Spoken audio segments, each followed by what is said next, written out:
very nice, buddy. TikTok. It's only like $30 on Amazon. Really? $30, yeah, you should look into it. $30? Does it come with that snazzy little tripod? It does. It comes with a tripod, yep. And I need one too. All right, you guys ready to knock into this thing? Yes, sir. All right, everybody, welcome back to the Jameson on the Rocks podcast. Today I have with me Mr. Avery Deakins, Mr. Daniel Miller. How are you guys doing today? Hanging right in there. You hanging in there real good? You guys seem to be. It seemed like you're having a good day. Yes, sir. Oh, yeah. No complaint. You're playing tonight, of course, every Wednesday. Yeah. The both of Run you. the So open mic every week. every week, I love that. That's where I met you, and I'm glad that we could finally get you in here. It took me a little while to get us scheduled up and everything, but we're good to go now. So let's start off. Tell me how you guys got started playing music, maybe individually, and then how you met and all that stuff. I'd love to know the full story. You know. Well, you want to go first, or am I gonna go first? Sure. You can go first. Should we flip a coin or like rock paper? I can scissors? come up with a coin. We like to handle things like adults. Rock paper scissors. Rock, paper, scissors. Okay, That's cool. 100%.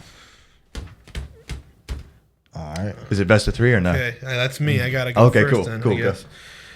And best of three will take too long. We're burning time. We've got time, honestly.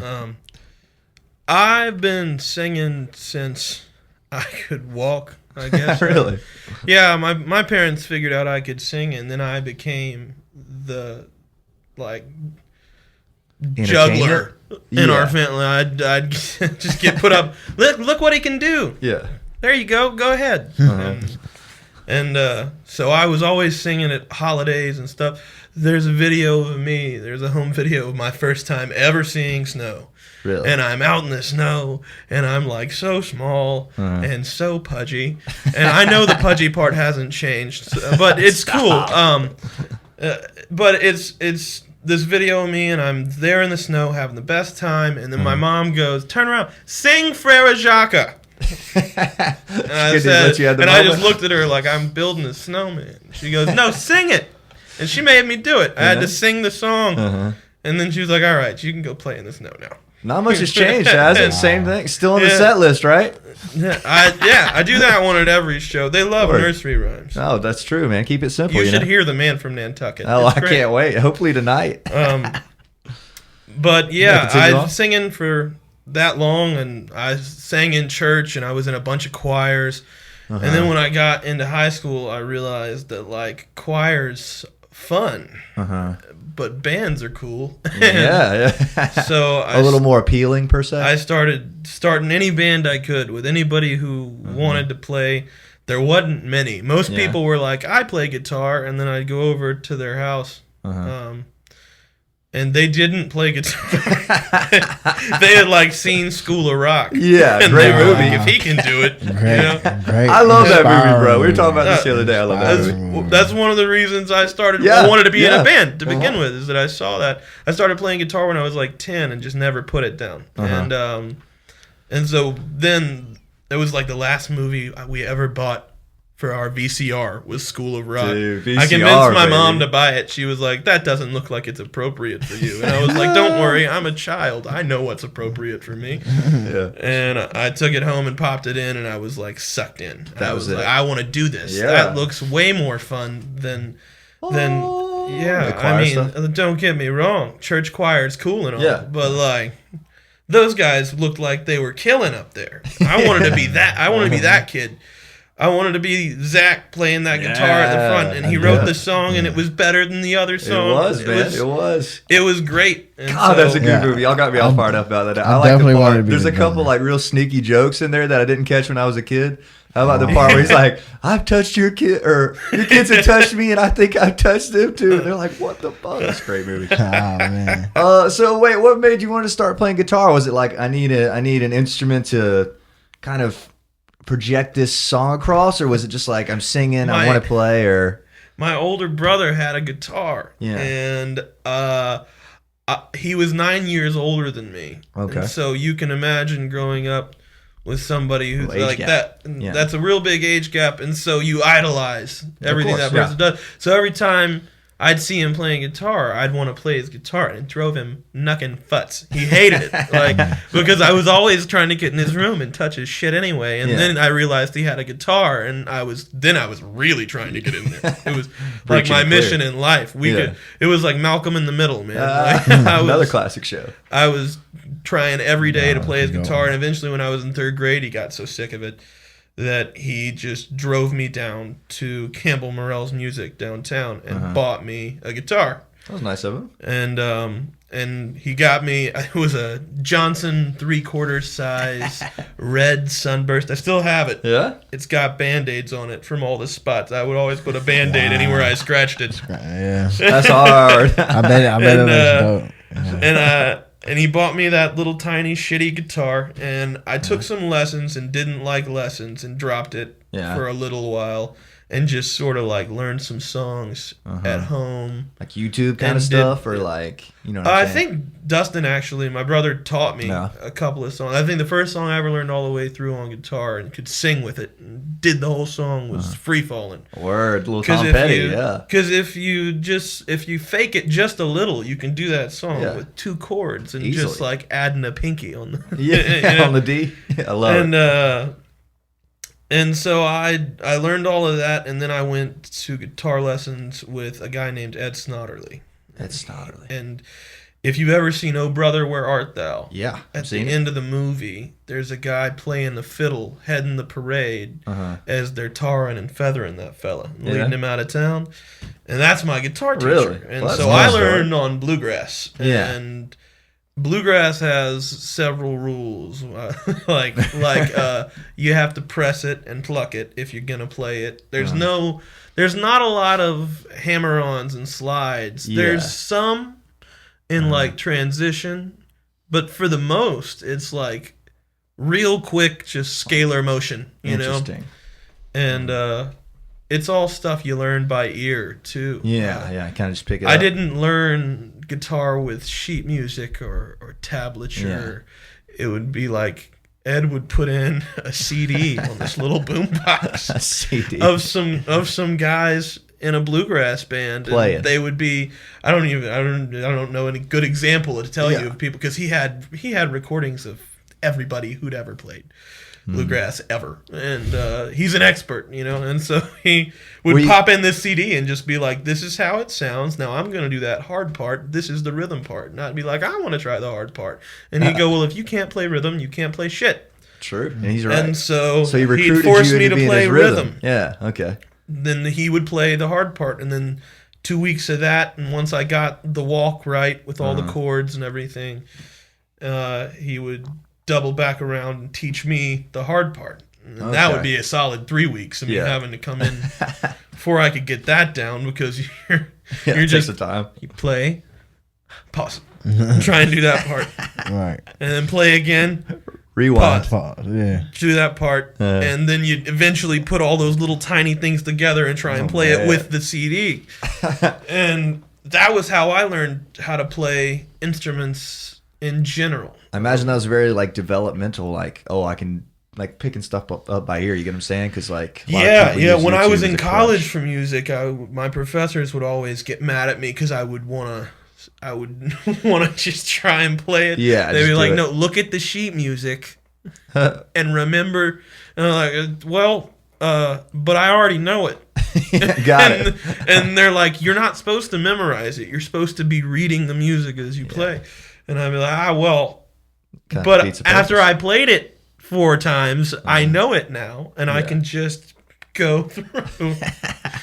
And my piano professor hated it. She'd get so mad that I wasn't using like the skills they wanted. I was doing it, but not. It's like when your math teacher wants you to show your work. It's like, I got it. Look, I got the answer. That's all you need, right? Like, yeah, but you use the calculator on your phone. Well, that's not important. Not an important detail.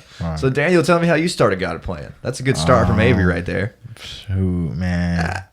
Well, my mom was a pastor. Yeah. So I grew up in the church. And my dad played drums in the church. So, like, when I was born, shit, I guess he already knew I was a drummer just by how I was kicking in my mom's room or whatever. Yeah. And so when I came out, he was putting me in his lap, and I, was just playing from there. It started there. Then I got into the marching band in high school. On the drum line, I guess. Drum line, cool. So it's always been drums for you. It's always been drums. Respect. Okay. Would you say that church was very developmental for you? Like, I know a lot of those church drummers can just like play anything. It's like, oh, we're playing this on Sunday. Are you ready? You know what I mean? Like, definitely. Tomorrow. You know what I mean? Right. So would you say that was very beneficial to you? Like, it was. It definitely really? was. Just having Can't nobody pick it up like Dan. Yeah, I like just that. having stuff thrown at you at such a young age, and being able to just handle people looking at you, that helps a lot. I believe that. You know, because a lot of people lack confidence. You know. Yeah. And so I guess when you have that pressure from a young age, you kind of just ignore it.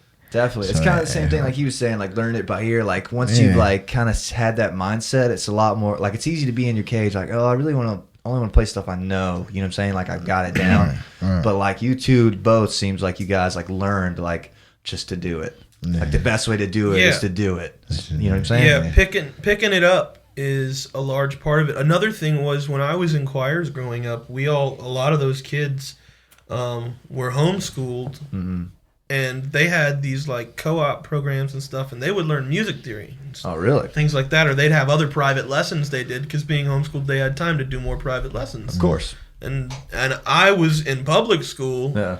And had always just sort of done things my way, and so I'd have to fake my way through. Like if we had a small rehearsal, and they'd take somebody from every voice part. Yeah. You're in here with your two sopranos and your two altos if you're real young and have a real high voice like I did until I was almost in high school, and you get everybody in this little huddle, and you're getting picked out to see if you know your shit. Word, yeah. and sing this. And they're pulling you aside, and they're like, all right, you four sing the whole song. You're from all the parts, so it should sound right. Yeah. And I'd be that guy up there. Everybody else could look at the notes and read the music and know where to go if it was up or down. And I had to memorize every song. I love it. And so I'd be up in the front. And I also learned just to listen to the piano, too. You have to be watching. And if you can see which direction they're going, peeking over at the keys or just listening, and you come in a fraction of a second late, but you were there. Yeah. And you know what note you're supposed to hit. It gives a little swing you start learning to watch if you're just thrust into it. Yeah. Definitely. I think that's great, Watching is a man. big part. I feel like that's like slept on these days almost. Like everybody's like too calculated with it. You get what I'm saying? Like too like I've got to know it to play it. You know what I'm saying? And you guys are like perfect examples of you don't. Like, just play it. Because you guys, every Wednesday, you guys have been, like, kneeling on your craft. Like, when did you guys start doing Wednesdays together at Borset? I took over last year. When the hours got cut during COVID. Words. Because then, excuse me, You're fine. then Lewis had, don't worry, everybody. Don't worry. No, there it is. It's the not, mention of the word. It's not COVID. It's not COVID, I You swear. can't even cough these days, man. Right, You can throw me in the back of a van and take me off to a camp somewhere. Right. Oh, shit. Firm down.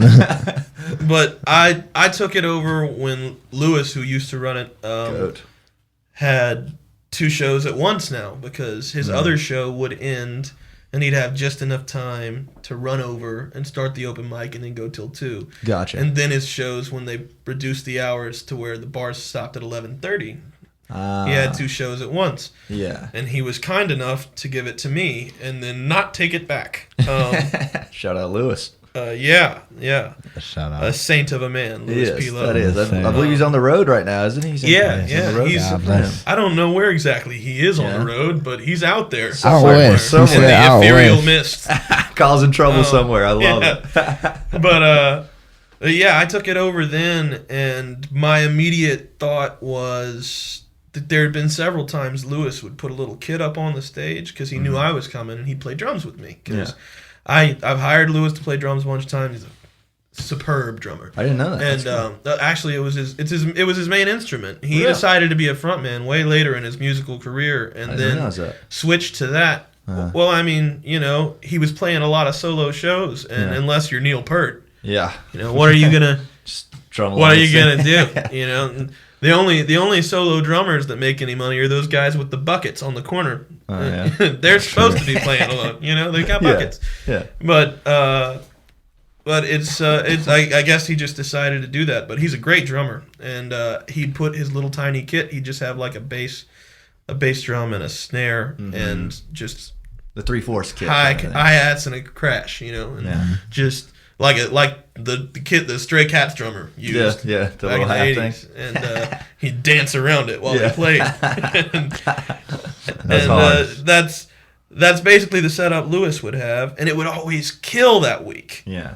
But Lewis didn't always have his drums with him. So one week it would be like a really crazy rocking show, and maybe he'd get up and play drums with more than one person after I played if there was some good people there to back up. And then the next week it would just be singer-songwriters again, and it would be all quiet, and it would be awesome. Yeah. But eventually you're there. You've got a crowd of mostly just other musicians. True. Which, I mean, that's great because we're all great people, but also the majority of us are broke, so the bar wasn't making any money off that. And so it's like, oh yeah, they've all had 2 Miller High Lifes each. We sure do love them. And so I decided, I was like, if we had a drum kit here every single week, then that would work great. Yeah. Also, it was COVID, and I got bored, and I wanted a drum kit. We did.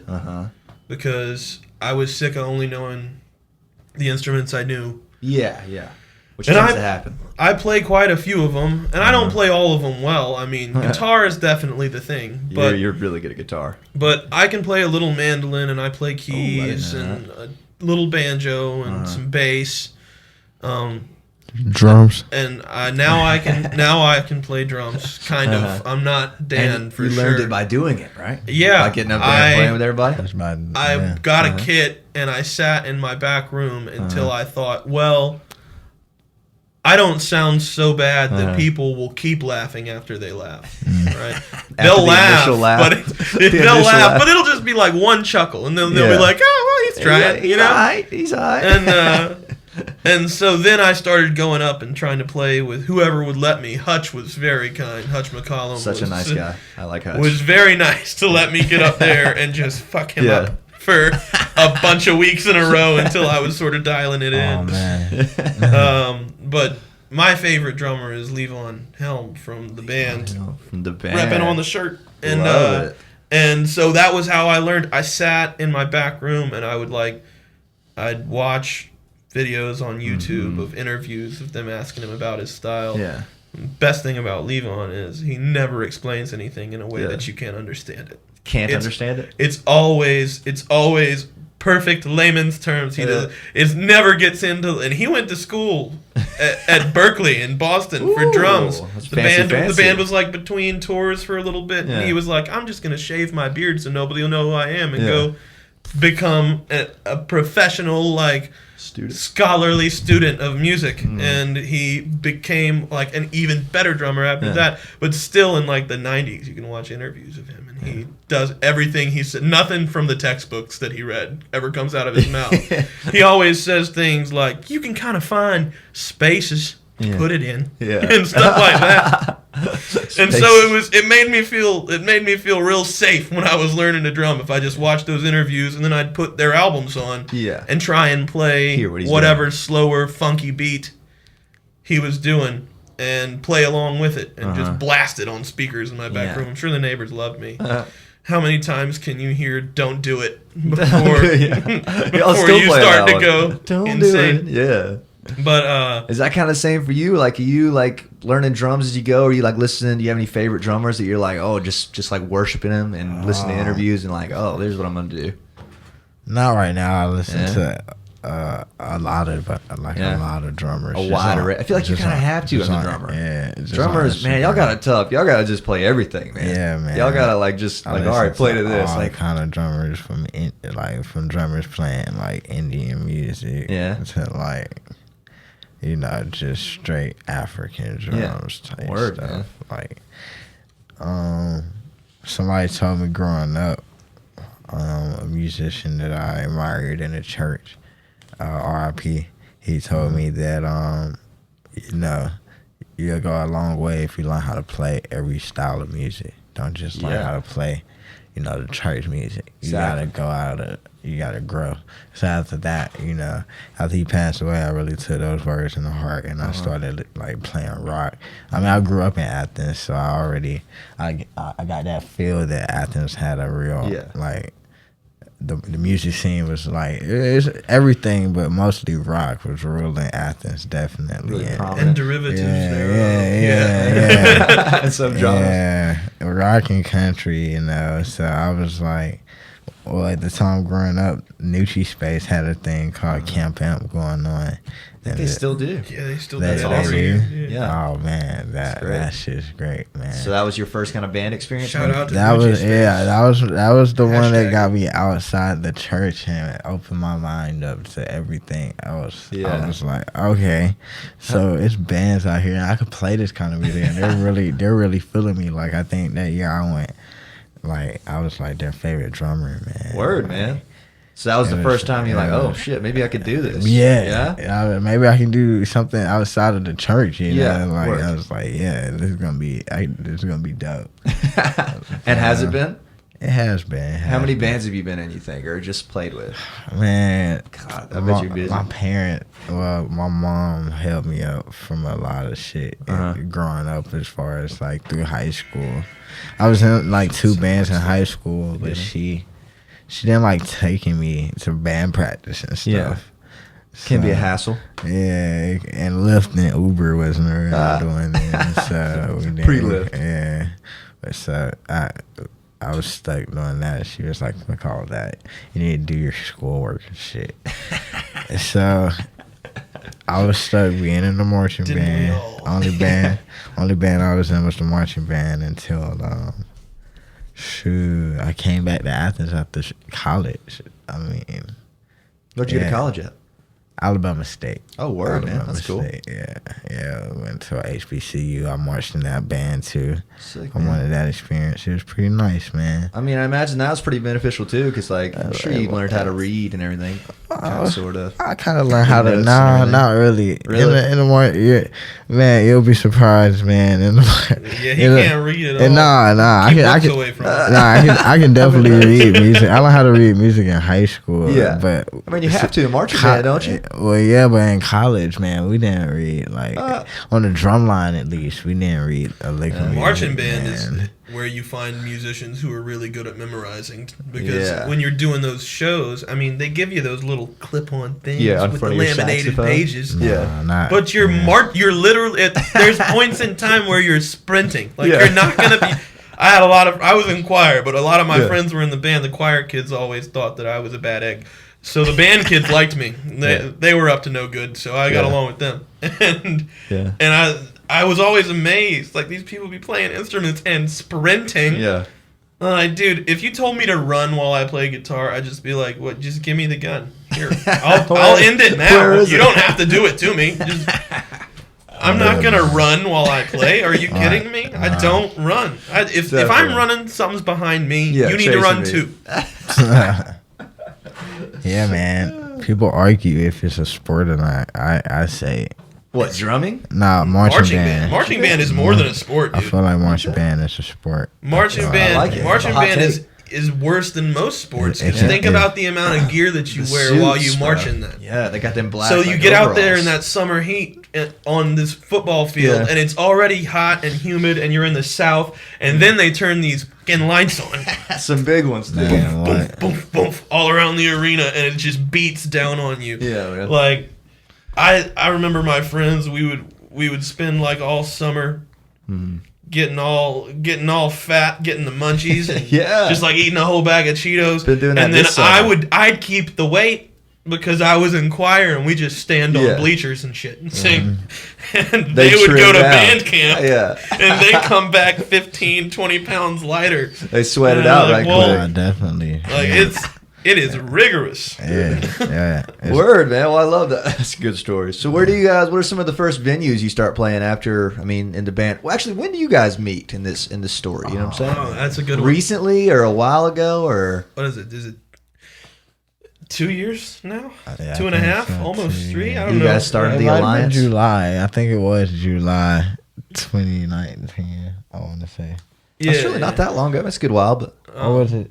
Yeah, it's 2019. Yeah. Was it 2019? pre-COVID. Yeah. it It was- was 2019. It was right before COVID. Word. But it was, I forget, I don't know anything about sports ball. The Braves were playing, and Word. it was, they were at their new spot after they blew up Turner Field. SunTrust. And there's the battery or whatever around it, Yeah. and there's a club there called Sport and Social, or Sports and Social. Yeah. I can't remember if there's an S on sports or not for that bar. I know as much about the bar clearly as I do about sports, but A lot. But we had one show to play there, and we didn't realize, like I said, nothing about, just an empty slate up here about sports. And so I didn't realize that there was going to be people like pouring out, and that they'd have all the streets blocked off leading to this club. So we pulled up, and I'd already had 2 drummers cancel on it, and I'd hired Daniel that morning. I had one guy on it here in town, and he actually ended up being double booked. He was playing with Lewis. Ooh, nice. And you can take something from Lewis? Yeah, you can't do that. That's And so unacceptable. lost that drummer. Yeah. And that he let me know earlier in the week, so I at least had a week to find one. And then I called Dan's roommate, Mario, and I was like, hey, can I put you on this gig? And he said, yeah. And then unfortunately, he had a death in the family the night before the show. So I get a text first thing in the morning. I'm on my way home. I'm sorry. Yeah. And I know this sucks, but It is. here's a number for a guy you can call. And it was Daniel. And truth be told, that scared the living shit out of me, and I called everybody else I knew.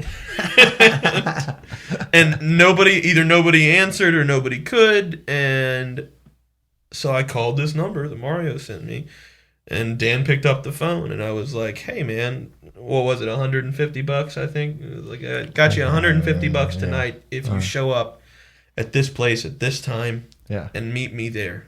And it'll be the first time you've ever met me, and we'll play this whole for 3 show hours, for 3 hours to a bar that has multiple wings and apparently is going to. These were other things I hadn't been told before I showed up to this bar, that you plug into a house system and you are piped across like 3. It's like a whole building with multiple levels, and there's multiple bars, and they had huge screens everywhere. Shit. They're videoing us.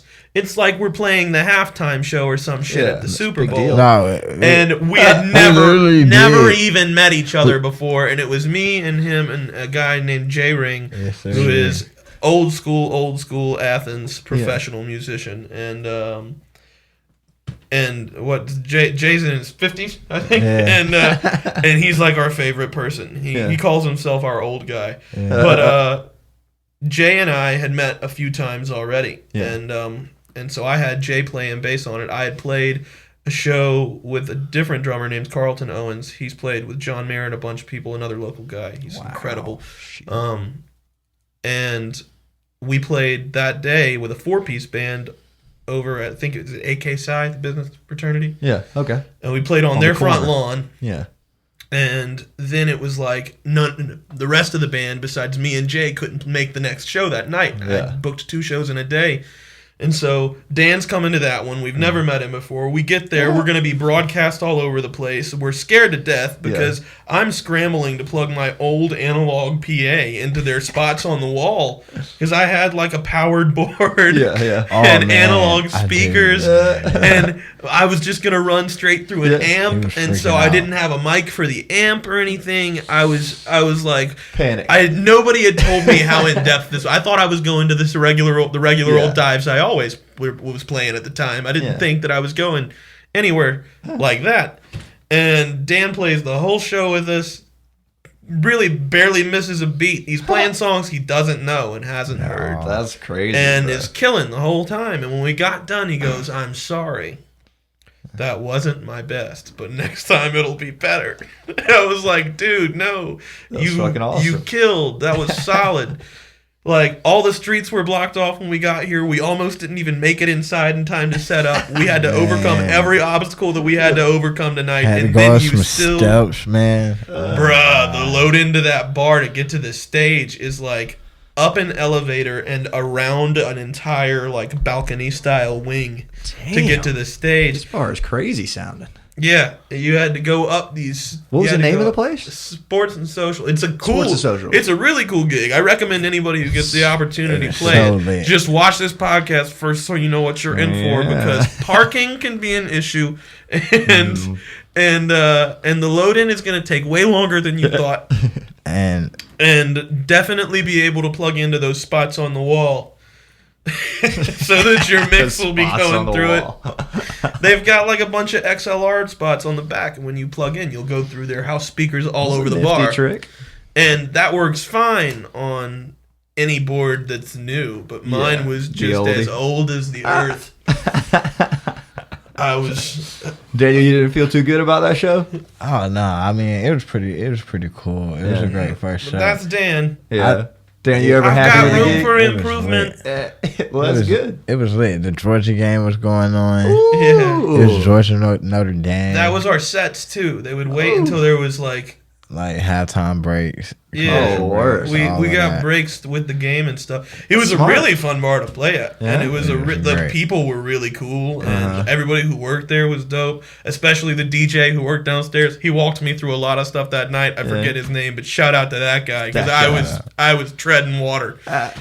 There's nothing like a pre-gig panic. You know what I'm saying? It's like you get there and it's like, oh my god, this is not the right equipment. You know what I'm saying? Oh man, I was not ready for this. It was painful, but then it was all better when Daniel played because it came together instantly. I mean, Jay is really good at finding a pocket and hanging in it. And also, if I'm too busy not being able to cue somebody who hadn't played the songs with us before, Jay can always go back and direct. Yeah. And he'll just turn around and be like, We've all seen that move. And there's the hit, there's the stop. And, chorus. And so Jay was really good at directing, and Dan's real good at picking everything up. And that was the first thing I noticed is that while we're playing, Dan's head was on this like mad swivel. Yeah. Between the two of us, trying to keep up and always being able to keep up. He wasn't missing shit. I kept thinking like. And the best part was we were ending together. We have a motto: if we ended together, we played together. Yeah, that's good. That's good. Nobody with an untrained ear knows what happened in the middle. You're like, I love that song. It's over. That's it. And then you're good. The other musicians in the crowd are like, I know you missed that chord or that you skipped the bridge. But everybody else is just like, yeah, you did it. It was by John Mellencamp. And they love it. And so we ended every song together. The show went off really well. And I was like, look, I'm booked out really far right now. And I've got drummers on almost every gig. But as soon as I can, I'm going to get you back in the rotation. Yeah. Couple weeks later, I have a gig. Drummer cancels. You're like, so I call Dan. Yeah. Dan's like, I'm like, Dan, come and play this show. He gets there and he knows my shit like even better, and nobody's having to direct him. We got a different bass player at this show too, Clint Swords. Clint is incredible. He's played with all sorts of bands here in Athens, and he is currently opening. He just opened the new Blind Pig in Watkinsville. Everybody go to the Blind Pig in Watkinsville. I didn't know that was a thing. It's where the old Main Street pub used to be. Oh, word. That's cool, man. The location is really cool. Yeah? I'm about to go check that out. My buddy who plays really good music owns it, so go give him your money. Great food. Great time. You heard it here. But Clint was at that show, and so Clint wasn't doing much directing, and I wasn't doing much directing, and Dan just had all the hits. And I got done, and I said, were you practicing my set list, and you didn't know if I was ever going to call you again? And he goes, well, yeah, man, it seemed like a better skill to have than to not have. And I was like, you're in. I like that. Better skill to have than to not have. And you were ready. Just waiting on the phone call. everybody I could get him in with after that, I'd play with him. I'd have other musicians come and they'd be like, "Do you think that he'd play on this show with me?" I was like, "Give this man anything you've got." Yeah.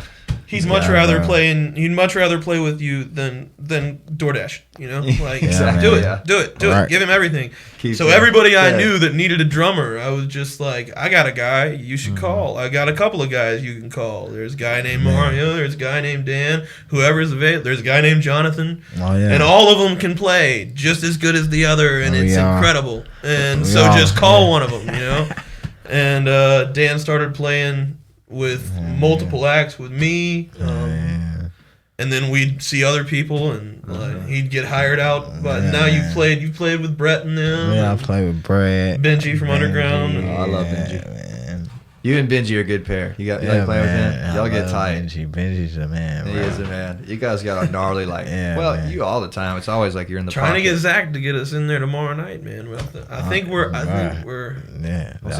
it. If I can get Mario on it, you should come and sit in. Oh no, you already know. Dan with the broke hand. Yeah, I broke my hand. Can you still drum though? I do. I drum at church. So how'd you? I told him you gotta be careful. God has your back at church. You come into the bar, you don't know where he's gonna be. I gotta give my praises to the Lord. You know, when I can, but I try not to do too much with the broke hand. I feel that. That's respectable. Can't blame you there. But I can't help it either. I can't. It's like I can't sit back and watch. Yeah, I can't just sit back and watch. Bored to do it. Yeah, I cut off a big chunk out of my middle finger on my left hand one time, and that's when I taught myself to play piano. Really? Just because it hurt not to play. I had to play. I was losing my mind. Hurt more than. And so I had this big gnarly thing wrapped around my middle. I was constantly flipping everybody off because that finger was just stuck. And so I would just like keep these up in the air and walk the bass line with octaves in this hand. And I figured out that you could do a good number of Beatles songs, like Let It Be and stuff. Anything that was on piano by the Beatles, you could really rock it out if you just used that's all you need over there, right? The bass line and the chords up top. And it didn't sound like it did when Paul played it, but it sounded enough like it did. Close, yeah. And so I started learning songs on piano then. It sucks not to play, dude. Being injured and not playing, like, no. It's the worst, man. I've never had an injury I didn't play at least a little bit through. I broke my hand once and played 12 shows on it. Nice. Committed to the craft. Well, it kind of hurts. I'll have arthritis one day, but I'll enjoy it. I hate like not having gigs, you know what I'm saying? It's like, oh, this will be a fun little 2 weeks off, and then it's like Friday night. I'm like, oh my God, I'm bored. Like, what am I doing? You ever realize that you always there's certain points in the night where you're on stage and you're like, maybe you haven't had as many drinks because you're gonna have to drive home. Yeah. And you're seeing people have fun in the crowd, and you're like, man, I never get to be on the other side of this. I wish I was just enjoying it like I used to. And then you go out. And it's like I'm bored. And you're watching a different band play, and you're like, "Fuck them, I want to play." You're like, "Fuck this, why am I not playing tonight?" You know. And then you go home and drink at your house and watch YouTube videos of other bands playing instead of watching that band in person because you're getting jealous. You're just on the merry-go-round. I always am one to play. I feel like a football player on the bench when like I'm watching another band. I'm like studying. Man. You know what I'm saying? Like, put me in, coach. Put me in, man. Come on, man. But yeah, since that happened, have you guys played together mostly? I assume that's in the last year or so. Yeah, you guys. Yeah, for about the last 2 years, it's been mostly me and Dan. And I mean, the other positions in the band are filled by a small list of people. Rotating. I've got Clint and Jay and Benji and people who play bass, and a fella named Sam Saucy that I met first year I moved to town. He is an incredible keyboard player, and we love playing with him anytime we can afford it.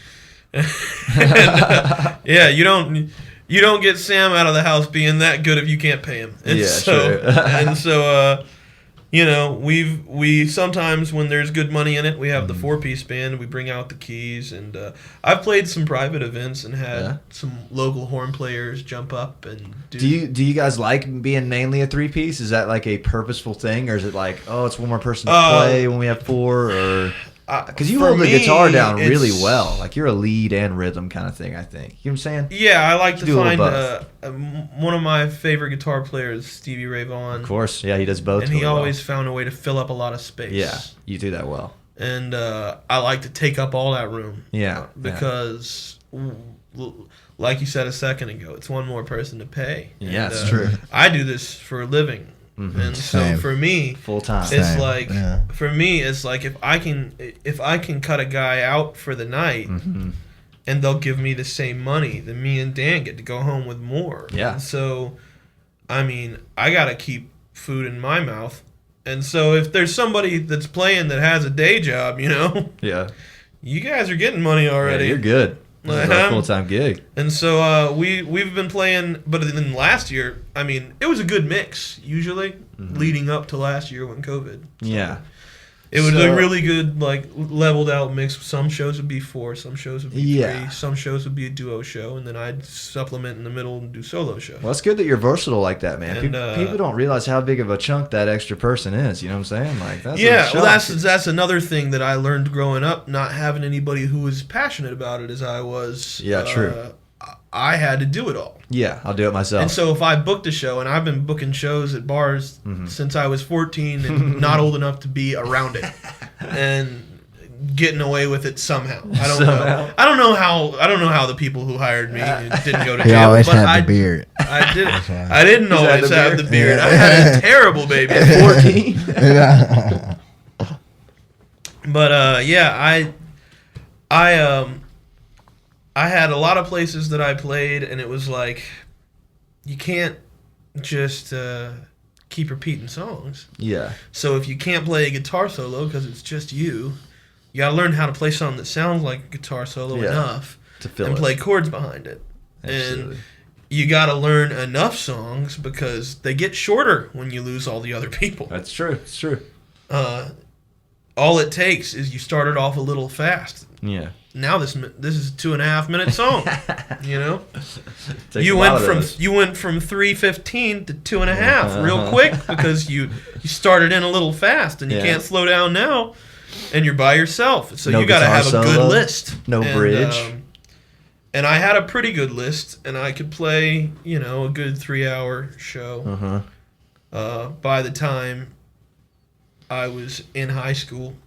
Wow, that's impressive, man. That's a long time. I kept doing that, and I would get bands together for talent shows or whatever.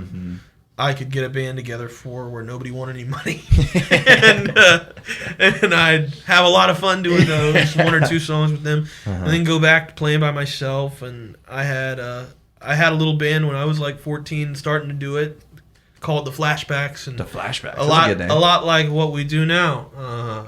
Just old shit. We don't do anything now. I love it. That's what you And so what we you were like. the Flashbacks, and I started there and had a few bands, but it was never anything that made a lot of money. It was experience. Part-time. And I was watching documentaries about all my favorite bands, and the band and the Beatles. And Yeah. all of their stories were like, oh yeah, we ate piles full of shit for a long years. time. Yeah. And then we got what we wanted. And that always seemed like the way I wanted to go. I auditioned for American Idol once. Oh, really? And I've been pushed to try other things. Similar. And, do the YouTube route and all of that. And I never felt as good to me, as going into some shithole bar that has zero budget and taking them for every bit that you can, even though it's not much, and playing like you're playing for 10,000 people, even though there's 3 guys and one of them smoking inside. How did he get away with that? And I loved it. I didn't care. I felt like if I do this now, then maybe I won't have to do it later. I was wrong. But I started even then at 14, playing in local bars. My brother would sweet talk somebody into being like, look, I mean, he's on the patio. He's not in the bar. Just let him play.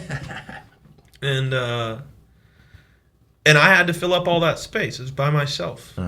And so I got good at it. I got good at bet. having enough songs. Then when I went to college, 2 years in Brevard, North Carolina, before I quit college, was just excruciating. No shows. Really? No shows. They're not high. There's only like 2 bars in town that have live music, and they're booked out for like the whole year. That's and so tough. you can go in there all you want, and there would be like there was jazz night. Yeah. It was an open mic, but I mean, I don't know. You're not a jazz guy, are you? I love jazz, Yeah, and I love yeah. old jazz standards, and I love Sinatra, and I love Classics. Rat Pack, and I love Nat King Cole, and I love all of that. And I love all the jazz from the '60s and stuff, but I don't know any of it. Yeah, you know, yeah, yeah. like Okay, yeah. I Not can't to get sit up in there on. and I can't get up there and rock it out on that. Yeah. I No might power be able chords. to sing some of it if I have lyrics in front of me, and I can sing that style of music. But it was like I couldn't get a gig to save my. I'd had gigs my entire life up to that point. Pretty much, I'd been doing public performances forever, whether it be So I with bet the it was choir quite the change. or with whatever. And then it was like I had nothing, and so I shirked a lot of my duties and missed a lot of homework. And, but by the time I quit school, I had like a 5-hour set list. Yeah, that's a Because long I'd hear a time. song over 2 years being there. I'd hear a song and I'd be like, I love that song. And if I couldn't get out of my head after a day, I'd just learn it. Yeah, just to get it done. And then I'd go in and they'd be like, have you been working on that Italian song? And I'd be like, oh, yeah. Buongiorno. Buongiorno. Love it. Well, shit. Once you get back to Athens, what are some venues you guys have played other than Boar's Head and Hotel Indigo? Is that right? I am at Hotel Indigo before some game days. Okay. We haven't been doing the Thursdays lately. It got so damn hot. Who's going to come out on the patio? It's true. You know what It's I mean? hot, yeah. Like, usually if weather cancels a show, I get mad, but I wouldn't go outside last week. And so I was like, yeah, I'm not mad about that. That's Not a good bummed. reason. Like, I could understand that. To be fair, I wasn't thinking about me having to stand in it to play. Yeah, now that I think sweating. about that, you can have them back. And but they have me booked for a lot of Friday evenings. I get At to the play for hotel? all the parents before the games. Word, yeah, hey, that's a good crowd. Tips. That's a good crowd. Daniel, you could play at any other venues around town? Not at the moment with the Bird Yeah, but, word. I know. As far as the band with Brett and Peter, we play a lot of frat gigs. Oh, word. Those are fun, though. Yeah, those are pretty fun. You like that? Pretty lit. Yeah, I good just time. like playing in general, man. You like playing for people? Yeah, I just like playing in Me too. general. Me too. Yeah, That's for what it's other all people, about, whether it's one person or 1,000 people, I Yeah. just like playing. Yeah, see, I thought about the whole, like, I'm on YouTube and shit, too, but, like, there's nothing like just going out there and doing it. And I feel like if we just keep going out there and doing it, like, we'll just be where we need to be when the time's right. Do you know what I mean? Exactly. Yeah, I don't know if anybody gets discovered anymore, but Yeah. I'm not really in it to be discovered. Yeah. I've had to do it all myself thus far. Yeah. Like So I don't really feel like anything's going to change. I just, Exactly. hopefully, If it does, hey. hopefully I'll just keep asking for more money and they'll Yeah. keep agreeing to it. That's exactly You know? how to go, man. I mean, you have years under your belt. Just imagine, after a few more years, the knowledge you'll have and the musical skill and whatnot, Things Oh, will yeah. naturally I've- just get bigger. I've grown a lot just playing with him. I bet you guys have grown just playing every Wednesday, man. Yeah. Just getting up there every Yeah. Wednesday and Getting playing. locked in is a good feeling. Yeah. Seems like you guys always are. Man, We can do it in our sleep about now. man, And, it's just about, yeah. That's priceless, man. You know what I'm saying? Like just like a connection like that. You know what I mean? Kind of rare. yeah, we play together in a way that I don't experience with a lot of people. Yeah. It's easy to get up on stage with Dan, and once I'm behind the guitar and he's behind the kit, we feel fine. Good to go. It's gonna be okay. It's like, okay, yeah, I know we shouldn't have had those last 3 drinks. I get it. I'm blacking out too. It's After I know. this. Yeah. I know. And well, we both have a ride home though. So Yeah. let's just We're good. you sit down and I'll stand up, or maybe sit down. Let me think about that. We'll see how it goes. We'll play the show and we'll get it done. And it's muscle memory now. Love that, man. I It kid. just I clicks kid. on. We No, I we love don't it. get too fucked up to play. What's going on up there, man? Little jump rope? I don't know. But anyways, what are you guys looking to do in the future? I'm kind of like wrapping up now because we're almost at an hour. It's going really great. What are you guys looking to do? Like, what's your aspirations? You know what I mean? Like together, like expand to more venues, more towns, or more Boar's Head gigs, or more hotel gigs, or more like frat gigs. You know what I mean? What are you trying to do? I would like to release the album I've been trying to finish forever, but budgetary problems seem to get in the way. As they do from time to time. But I, hopefully this fall, when Jeff Vernon gets back. Jeff, I miss you. Jeff. Shout out Jeff. Jeff. Jeff is the man. I can't wait till Jeff gets back. Yeah, Hefe. I heard you guys worked on some good stuff together. Yeah, we had some good demos we got recorded. And, love to hear that. And I've got them. We'll listen to them. You should, man. You need to send me the link on them guys. But it's really fun. I loved recording on the analog gear. Yeah, it was such a sweet studio, wasn't it? We had a great time doing that. Yeah. And I want to do the rest of it with him too. So when he gets back from his trip all across God's creation, and we'll parks that van, Yeah. starts sleeping in a house again, Yeah. we're gonna have a good time. The word on the street. I'll is he'll release be back. that, and I just want to start playing bigger venues. I want to, the goal is always to have less gigs, more money. Exactly. Yeah. Yeah. That's what I want. I want to be able to play as much as I want to play and not feel overworked, and be able to get in the studio and afford to do all of that and have a nice place to live and a car that runs. Yeah. And I feel that, man. And just live it until it's better than it's been. Yeah. Word. I don't. I feel like people get caught up in having a strict definition of where they're trying to get. Yeah. It's like, oh, if I don't make it to this, Yeah. I didn't make it. You know what I mean? Failure is just like not only an option, it can be fun. It's necessary almost. You learn things from failing. And so did you ever really fail? Like, it's good to have to build up to something. I think so. It's good to be open-minded about what your definition of success is for the week, for the day, for the minute. Yeah. Failure is what makes success feel good, right? Yeah, Exactly. I mean that's the thing that a lot of people do. Is like, if I'm not, Ariana Grande, then I'm nobody. Well, guess what? And for me, it's like, I mean, if somebody called me tomorrow and was like, we don't like it when you do your song, but we'll buy your song and we're going to have this guy do it. Yeah. And I'm like, how much you talking?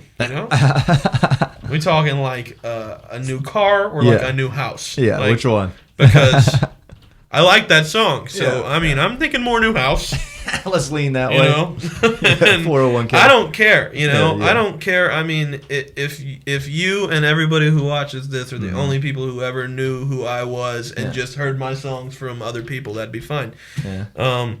But yeah, less shows, more money. Less shows, more money. That's a good mantra right there. I like it. Right now, it's more shows, less money at the moment, right? Kind of. Well, play as much as you can for what you can COVID hurt get. everybody. Yeah. So Definitely. I don't want to make it sound like I'm special. Yeah. But it was difficult for the last year, piecing it together. You know. Definitely, man. But we kept it going. It did. We kept it going through Boar's Heads pandemics kinda became and the broken spot. bones. Yeah. Broken bones. It's like during the pandemic or right after, of course. It was like the only spot you could go that was outside in Athens was Boar's Head, right? It was like, Yeah. if you want to go hear music, go everybody, go chill at Boar's Head. That's where I Luckily, kind of found it. luckily we were there all the goddamn time. I loved it. To Loved play it. because we didn't have anywhere else to go. Had some good times So out we there, were. man. We were tearing it up. We've been having a lot of fun at Boar's Head. Always We'll keep do. having fun at I love Boar's it, Head. And until we can't have any more fun. I don't know if that'll ever happen. Hopefully never. Yeah, right? Well, anyways, all right. It was a pleasure to have you guys. Tell the camera where your next shows are. I got a solo gig this Friday in Snellville at the Wild Wing.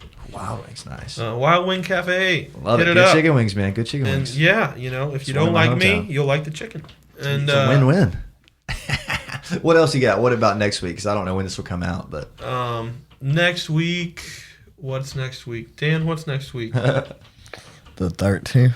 You said 13th. Friday the 13th. Yeah, we're gonna be at Boar's Head on the 13th. Love it, man. Cool. That's a Friday, right? Yeah, we'll have Cool. a nice little 3-piece band. Sweet, man. On the spookiest day of the year. Dan might play with the broke hand. Let's go, Dan, with one I arm. don't know if you getting should do after that it. on Friday the 13th. You might break the other hand. Or something. Hey, Nah, that'd be some shit right there. Fucking out. But yeah, we've got that coming up down the pipe. And I'll keep you apprised of the goings on. Definitely. Let me know, and I'll tag him in the comments on this. All All right, everybody. Thank you for listening. Thank you guys for coming on. You guys are great. Let's give them a wave for the thumbnail. This is going to be on YouTube, You'll love it. All right, you guys. This has been episode, I think, 45 or 46, somewhere in there, of the Jameson on the Rocks podcast. Make sure you subscribe on the YouTube channel. Instagram is Jameson_OTR. All that good stuff. Check these guys out. Avery Deakins, Daniel Miller. Check out all their stuff. They got an album coming, hopefully, sooner than later. But yeah, thank you guys. Bye.